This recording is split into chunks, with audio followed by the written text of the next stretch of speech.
Learn Spanish. Today we're going to talk about the indirect object pronouns. Part 1. Aprendiendo Español, los complementos indirectos de los pronombres. Parte 1. Hola, en esta lección vamos a hablar sobre los complementos indirectos. The indirect object pronouns tells us where the direct object is going, and they usually answer the questions to whom or for whom the action of the verb is performed. This means that the action of the verb affects the person, animal, or thing indirectly. Also, they do not happen in sentences with the verbs ser, estar, or parecer. In English, you would say, he gives the book to Emily. The direct object is book. And where is the book going? To Emily. Therefore, the indirect object is Emily. So let's change the order in the sentence. He gives Emily the book. To whom? Emily. The indirect object then is Emily. Let's see another example. Chris buys me flowers. For whom? Me. So the indirect object is me. For the most part,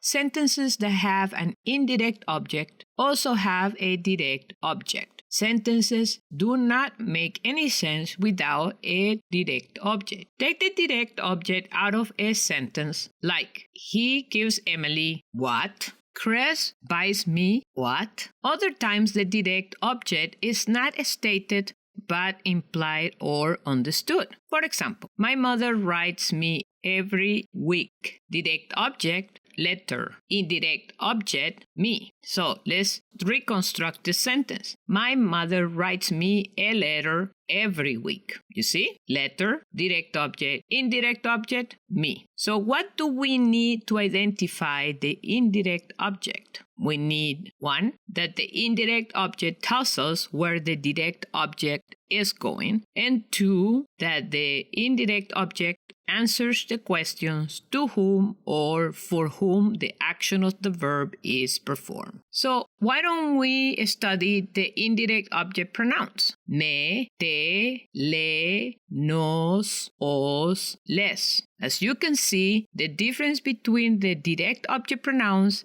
and the indirect are the le and les. So what do they mean? Me means to or for me, te, to or for you in the familiar form, le, to or for him or it, to or for her or it, le, to or for you in the formal. Nos, to or for us, os, to or for you in the familiar, used mainly in Spain, les, to or for them, masculine, les, to or for them, feminine, and les, to or for you in the formal plural. So where do we put the indirect object pronouns? Well, we place them always before the changed verb or conjugated verb. So we will have a subject, an indirect object pronoun, and the changed verb. So let's see some examples.